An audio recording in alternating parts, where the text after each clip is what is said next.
নমস্কার বন্ধুরা, গৃহিণী রন্ধন কথা চ্যানেলটিতে তোমাদের সবাইকে স্বাগত। চলে এসেছি আবার একটি নতুন ভিডিও নিয়ে। তো আজ আমরা হাজির হয়েছি তোমাদের জন্য দারুণ একটি সুস্বাদু, এক্কেবারে জিভে জলাটা একটি নিরামিষ রেসিপি নিয়ে। আজ আমাদের রান্না পনির ফিঙ্গার। আমরা বাইরে রেস্টুরেন্টে গিয়ে বা অনুষ্ঠান বাড়িতে হামেশাই এই খাবারটি খেয়ে থাকি। তো আর বাইরে থেকে অর্ডার করে নয়, খুব কম সময়েই বাড়িতে ঝটপট বানিয়ে ফেলা যায় এই পনির ফিঙ্গার রেসিপি। কিভাবে বানিয়ে ফেলবে সেই ভিডিওটাই আজ তোমাদের দেখিয়ে দেব। তো প্রথমেই নিয়ে নিয়েছি খানিকটা কাঁচা পনির।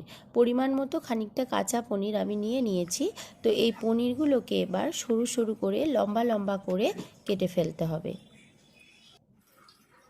তো পনিরগুলো আমার সব কাটা হয়ে গেছে, একটু লম্বা লম্বা করে কেটে নিয়েছি।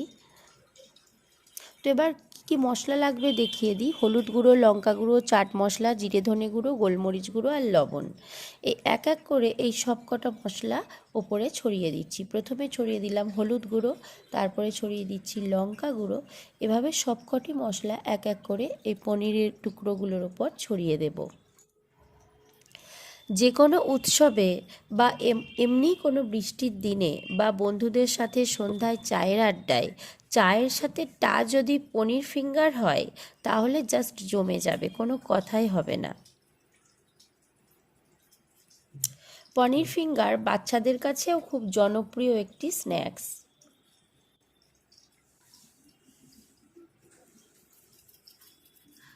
তো দেখো, ভালোভাবে সমস্ত মশলাগুলো পনিরের টুকরোগুলোর ওপর প্রথমে ছড়িয়ে নিয়ে এবার ভালোভাবে এগুলো ম্যারিনেট করে নিচ্ছি।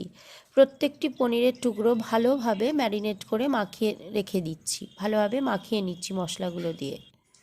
তো কিছুক্ষণ এভাবে ম্যারিনেট করা থাকবে। এবার অন্যদিকে একটি আলাদা পাত্র নিয়ে নিয়েছি। তো এখানে নিয়ে নিয়েছি অল্প একটু ময়দা, হাতের দুখা বলে করে একটু ময়দা নিয়ে নিলাম। আর নিয়ে নিচ্ছি হাফ চামচ মতো কর্নফ্লাওয়ার। ওপরে ছড়িয়ে দিলাম চাট মশলা আর অল্প একটু জোয়ান।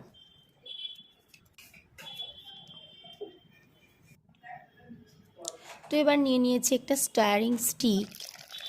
এবার অল্প অল্প করে জল দিয়ে এই স্টায়ারিং স্টিকটা দিয়ে একটা মিক্সচার বানিয়ে নেব। ভালোভাবে ঘেঁটে মিক্স করে একটা মিক্সচার বানিয়ে নিচ্ছি। একটু পাতলা পাতলা করে একটা মিক্সচার বানিয়ে নিলাম। তো এবার নিয়ে নিয়েছি কয়েকটা টোস্ট বিস্কুট। এগুলো মিক্সিতে এভাবে গুঁড়ো করে নিয়েছি, পাউডার বানিয়ে নিয়েছি।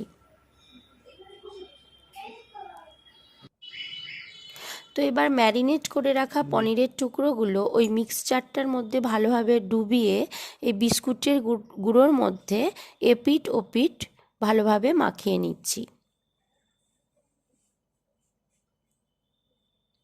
এবারে এক এক করে সমস্ত পনিরের টুকরোগুলো ওই মিক্সচারের মধ্যে ভালোভাবে মাখিয়ে নিয়ে বিস্কুটের গুঁড়োর মধ্যে ভালোভাবে ডুবিয়ে ভালোভাবে মাখিয়ে নিয়েছি। সব কটা আমার রেডি করা হয়ে গেছে। এবার কড়াইতে পরিমাণ মতন তেল নিয়ে নিয়েছি ওগুলো ভাজার জন্য। বেশ খানিকটা তেল নিয়েছি।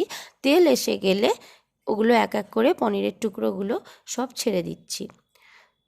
তো এগুলো মুচমুচে করে ভেজে টমেটোর সসের সঙ্গে গরম গরম পরিবেশন করলেই সন্ধেবেলা একদম জমে যাবে। বাড়িতে ছোট বড় সকলেই খুশি হয়ে যাবে। তো রেসিপিটি যদি ভালো লেগে থাকে অবশ্যই তোমরা বাড়িতে এই পনির ফিঙ্গার বানিয়ে দেখো।